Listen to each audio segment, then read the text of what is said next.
Hey, this is Eric Steele, Jacob Smoot.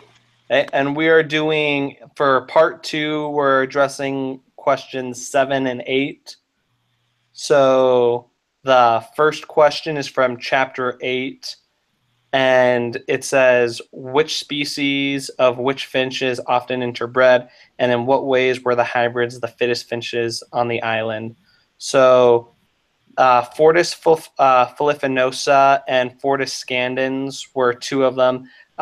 Fortis and Scandus species were the most successful because they were the most successful at reproducing and finding food after all of the flooding, and so they were fittest because they were able to have just viable offspring, more viable offspring that were able to go out and then pass on their genes than other finches.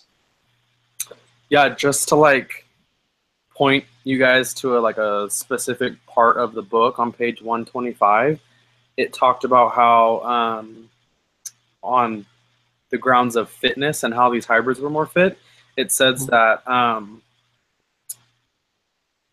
there was only one pair of the hybrids before the big El Nino flood that happened in 1983, and then but by the end of 1987, they found 5 different pairs of these Fortis and Scandin hybrids. And those 5 pairs went on to make 33 fledglings. So that's pretty successful. Yeah. And so, yeah, that's for parts or question 7. And question 8 has to do with chapter 9. And it says, why was the power of natural selection difficult to accept? And from what we could understand from our reading is that there was really not a lot of evidence at the time that Darwin proposed this mechanism for evolution to show that it really was a thing, because they weren't able to see actual evidence of it.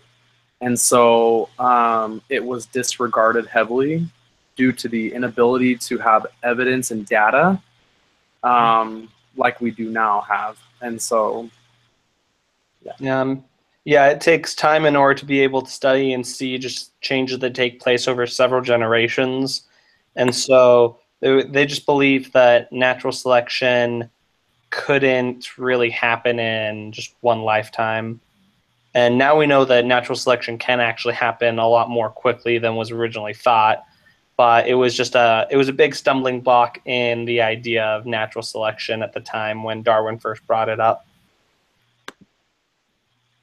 yeah, I think they use the word like eclipsed or something, how like that type of thinking was eclipsed, like Darwinism, because of the lack of evidence. And so that's pretty cool.